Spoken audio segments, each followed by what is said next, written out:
Alcohol, cigarette, marijuana, MDMA and other drugs. കേരളത്തിന്റെ യുവതലമുറയെ ഏറ്റവും കൂടുതൽ നശിപ്പിച്ചുകൊണ്ടിരിക്കുന്ന ലഹരി പദാർത്ഥങ്ങളാണ് ഞാനിപ്പോൾ പറഞ്ഞവ. പക്ഷേ ഇവയേക്കാളെല്ലാം ഡേഞ്ചറസ് ആയ മറഞ്ഞിരിക്കുന്ന ഒരു വില്ലനുണ്ട്, മറ്റൊരു ലഹരിയുണ്ട്. അതാണ് ജങ്ക് ഫുഡ്. പലരും ശ്രദ്ധിക്കാത്തതും മറന്നുപോയതുമായ ഒരു ഏറ്റവും വലിയ ലഹരിയാണ് ജങ്ക് ഫുഡ്. എന്നെ ഇപ്പൊ കണ്ടുകൊണ്ടിരിക്കുന്ന ആരെങ്കിലും ഈ ലഹരിക്ക് അടിമയാണെങ്കിൽ ഡെഫിനറ്റ്ലി നിങ്ങളും ഒരു ലഹരി ഉപഭോക്താവാണ്. നിങ്ങളും ലഹരിക്ക് അടിമയാണ്. പഞ്ചസാര, കൊഴുപ്പ്, റിഫൈൻഡ് കാർബോഹൈഡ്രേറ്റ്സ് ഇവ ഏറ്റവും കൂടുതൽ അടങ്ങിയിട്ടുള്ളതാണ് ജങ്ക് ഫുഡ്.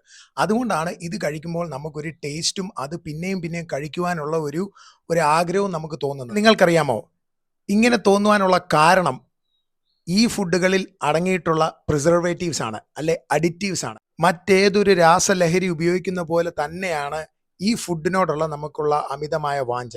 പുരുഷന്മാരിൽ ഇത് റീപ്രൊഡക്റ്റീവ് പവർ കുറയ്ക്കുന്നു, സ്ത്രീകളിൽ PCOS, PCOD, ഡിപ്രഷൻ, ഇങ്ങനെ പലവിധ കുഴപ്പങ്ങളാണ് ഈ സാധനത്തിനോട് നമുക്ക് അഡിക്റ്റ് ആയാൽ ഉണ്ടാകുന്ന പ്രശ്നങ്ങൾ.